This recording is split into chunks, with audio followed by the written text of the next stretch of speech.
And don't call me Shirley.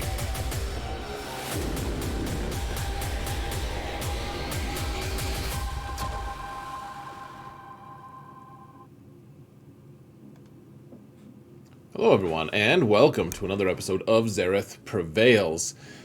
Today we're talking about Iden Versio, who's finally been released after Battle Force, Battlefront, Battle Something 2 was released and is now apparently just a totally defunct game, according to a few different people I know. Maybe they're just being gloomy. I'm not sure. But what I do know is that Iden Versio's kit is pretty interesting. The implications of all of it are interesting.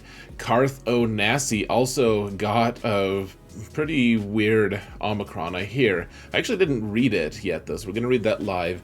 That should be interesting, guys. So before we jump into all of it, just want to remind you guys to hit that thumbs up button, leave a comment in the comment area, trying to mount the algorithm, etc. You guys have been amazing. We're at 10K. Can we make it 20K by this time next year? I'm not sure. That would be epic, though. So that being said, let's jump in and actually start looking at this kit. So, we've got Iden Versio. She is Darkside Attacker, Leader, Empire, Imperial, Trooper. All stuff that you'd kind of expect. I wasn't sure about the Leader, but she is, and that's a really important aspect of her. She doesn't want anyone else to be a Leader or a Droid. She hates both. Well, she doesn't hate droids, you guys will see, but she's really interesting. Darkside, Imperial, Trooper, and she's not going to be in the usual team, in the regular GAC, or, you know, like the Piet with Dark Trooper, Veer's team and everything. So, her basic, deal damage to target enemy if no other allies have the leadership tag. And this is all over her kit, guys. If no other allies have the leader tag, Iden deals damage 2 more times. And this is something that's really interesting, guys. So many of the new kits deal damage multiple times on their basic. Tons of them do that. Tons and tons. I'm gonna have to do a video on it at some point, just to show you guys. I don't know what they're planning on doing, if that's just like a stylistic difference from other developers or what, and there's just like a new guy who's making kits now, and like, I don't mind it. It's very different than what it used to be. You know, deals damage 2 more times, like, so 3 times that she does damage if no one else has the leader tag. Dad Bod Boba is also going to have that. Fennec has it. A ton of the new characters do, guys. Take a look.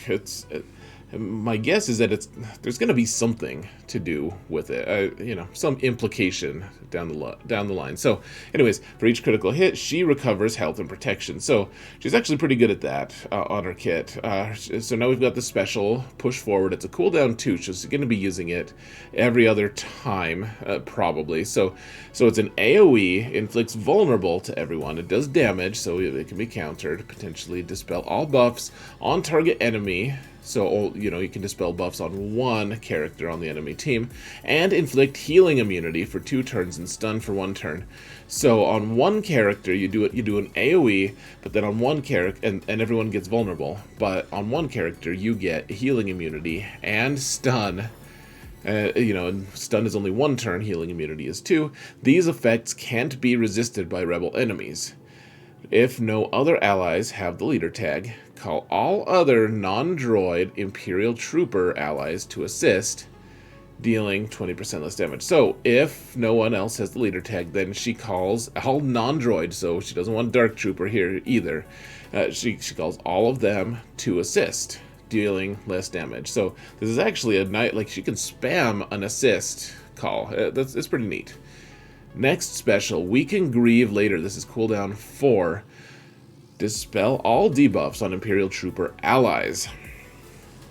Which, I guess it's nice if you're kind of having a slugfest match, but I think this has actually some more interesting implications. This is in GAC, of course, but we'll get into that. So, We dispel all the debuffs on Imperial Trooper allies. They gain protection up, so not gonna be killing Darth Revan teams anytime soon. Probably. At least at the HK variants. For 2 turns, and all other Imperial Trooper allies gain protection of 50%. Imperial Trooper allies recover more protection, which is pretty nice. Like, you're gonna maximize your health and protection, potentially. If no other allies have the leader tag, all non-droid Imperial Troopers, that's everywhere. No other leaders, no droids. They have to be Imperial Troopers. They gain, we adapt or die for 3 turns. Adapt or die. Everyone gains 30% critical chance, extra offense, plus 30 speed, which is pretty nice. And revive all this stuff when defeated. If it's dispelled, so it can just be dispelled, like it's just a buff. Then they heal themselves and they gain 80% turn meter. So you dispel them and you give the entire. Just imagine putting this up on a group of these characters. Like she places this all on your team, and then someone goes and dispels the whole team. Your whole team, all of the troopers immediately gain 80% turn meter. That means basically you're giving your opponent all that turn meter if you dispel this, and if you don't, then you have to live with them having extra crit chance, offense, and speed.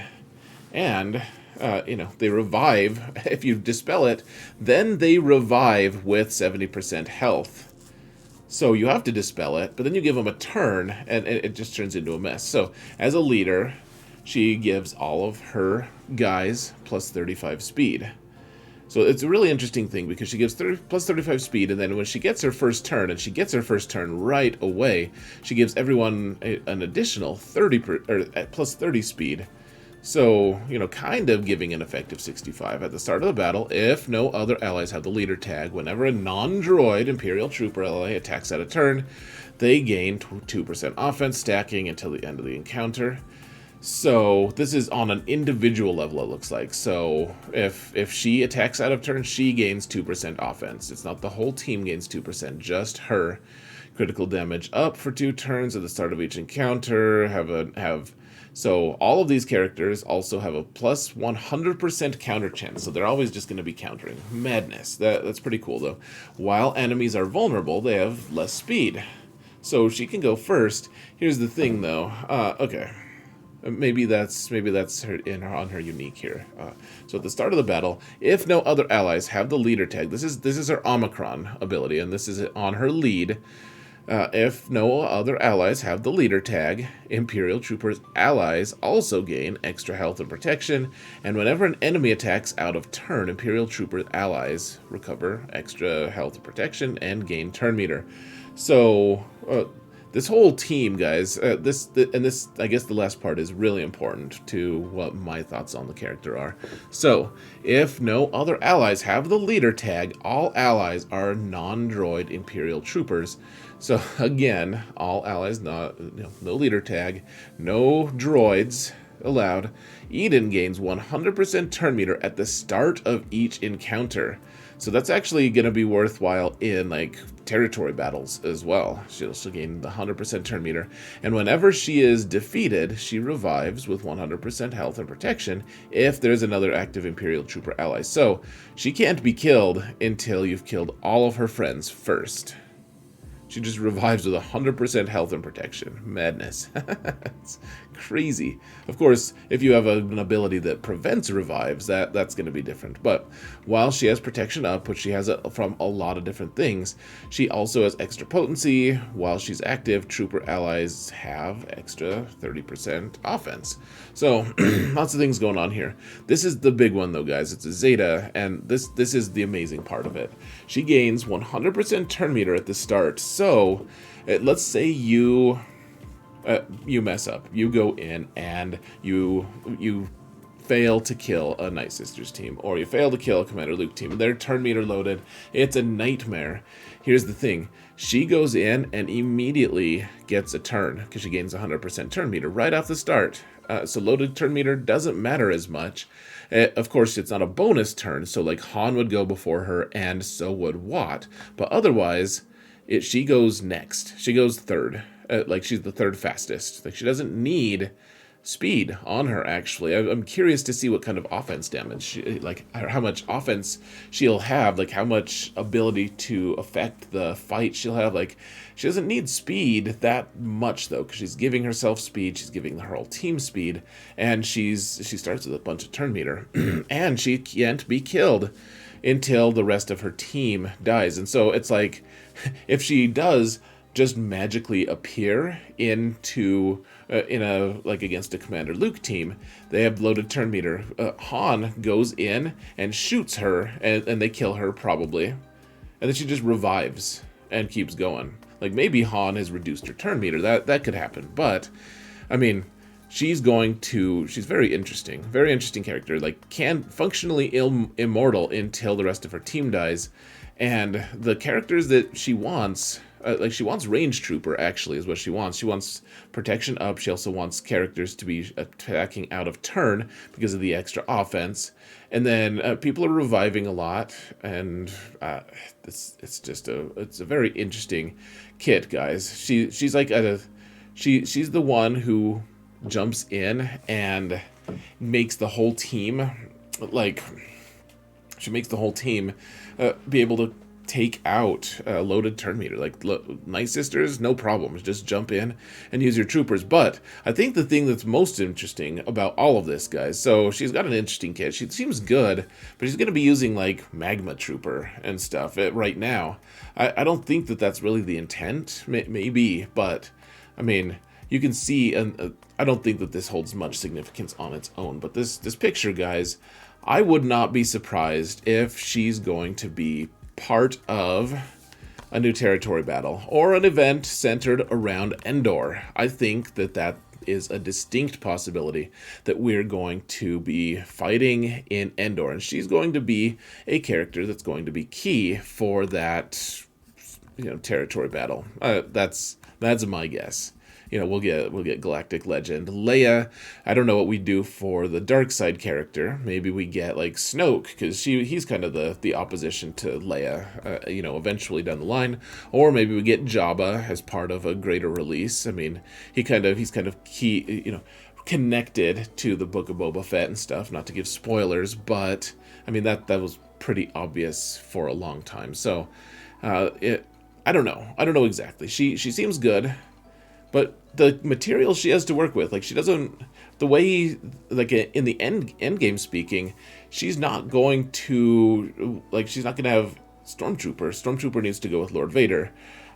Shore Trooper, maybe, but Shore Trooper really likes to be with like, Palpatine and Mara, maybe. Or maybe she uses him, but he doesn't do much damage. Magma Trooper doesn't do much damage. She hopefully will do a lot of damage, but I mean, in theory, like Snow Trooper, I think we get Endor, and we're gonna get Scout Trooper, is what my guess is. That's just a total speculative guess, but it would be pretty epic if we did. And meanwhile, she's got some interesting stuff. The Omicron, while in Grand Arena, she gives... so this is one where, if we have loaded turn meter, once again, whenever an enemy attacks out of turn, Imperial Trooper allies recover all this stuff and gain 10% turn meter. And so, I mean, I'll be really interested to see, too, can this take down a Commander Luke team? Like, she can't die, so they're forced to try to kill other characters, but when they're attacking out of turn, which happens a ton with Commander Luke teams, you're recovering extra health and protection, and you're gaining turn meter against them. Like, CLS seems like he's going to have a weakness here, especially in Grand Arena. Like, it seems like this team is going to be able to take him down. I don't know exactly what's going to happen, though. So, that being said, why don't we go look at the Qarth Omicron, and then we'll call it good. So, Qarth Onasi. He's Old Republic. Maybe we get an Old Republic territory battle. I mean, we could actually. We had that potential leak. I don't know how much plausibility I find in it, but we did have that leak that maybe we get a new capital ship, like Nihilus is, the Ravager or something. I don't know, but maybe we get an Old Republic territory battle. I wouldn't personally care. I know other people would kind of be pissed, but Anyways, Old Republic allies. Okay, I haven't read this. So it's a territory battle, Omicron. Old Republic allies. So this could be like Jedi Revan, even if you wanted to. Have plus 20% counter chance, max health, and defense for each Old Republic ally. So everyone's gonna, if you take a full Old Republic team, everyone's gonna have 100% more. So 100% more counter chance. I don't know how interesting that is. Like Zelbar and Mission already counter at a really high rate. So I don't know. Let's see. Whenever an Old Republic ally uses a special ability, and this is all what? This is tied to his leadership? That's fine. I just, I mean, it's like, why would I take Jedi Revan attached to this squad? I don't know. Let's see. They inflict, whenever an Old Republic ally uses a special ability, they inflict 4 damage over time effects on the selected target. Oh, that's kind of interesting. That's a lot of dots. They already have a ton of dots. And Canderous, unfortunately, Canderous is with the Mandalorian team now. But, I mean, this is territory battle, so he can go elsewhere, perhaps. Let's see, on the selected target. But it's just inflict. It doesn't. They have to still pass a tenacity or a potency check. I guess if they do have Canderous, he's going to put tenacity down on them anyways. It can't be evaded, and then Qarth is called to assist. So Qarth is also going to be putting more dots on them.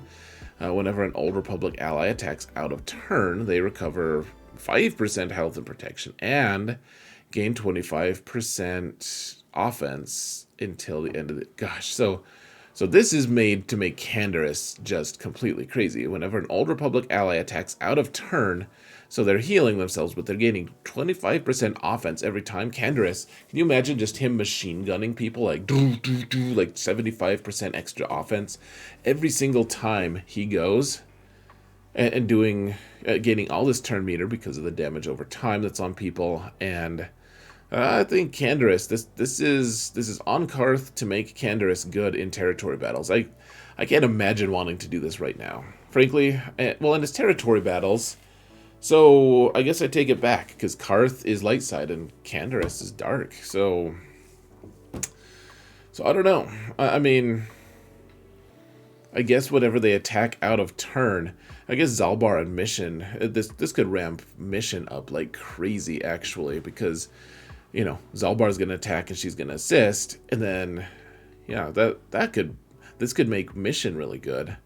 But if you don't get Canderous, because it's territory battles, I don't know. This isn't that interesting, guys. The materials that you'd have to use, like you have to have Relic, Mission, and Zalbar, which I do on my huge account. Most people don't. Most people shouldn't have them, except to get, you know, Malik unlocked and call it good. But I don't know. That's okay. Is there anything else? No. That's it.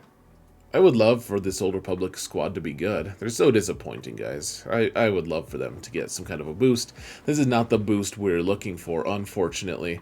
One thing I will point out, though, I think at some point, if we do get a new territory battle, we're going to have to start applying these stupid things, guys. The Omicrons, I know that some people have already been applying them, but, I mean, at least for more endgame accounts, right now, the debate is, okay, how many should I spare for my guild in territory wars? Because we want our guild to do well in territory wars.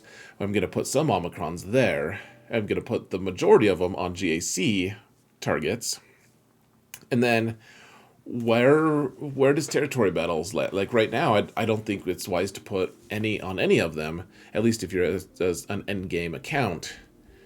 But once we get to the next territory battle, whenever that is, and these Omicrons kind of make it seem like maybe we're going to get them soon, then we're going to have to start applying them, because we're not going to get enough waves if we don't. And that's going to open, it's going to open Pandora's box. Going to be super interesting. All right, guys, I'm going to call it good. Thank you all so much for watching, and remember that in all things, Xaereth prevails.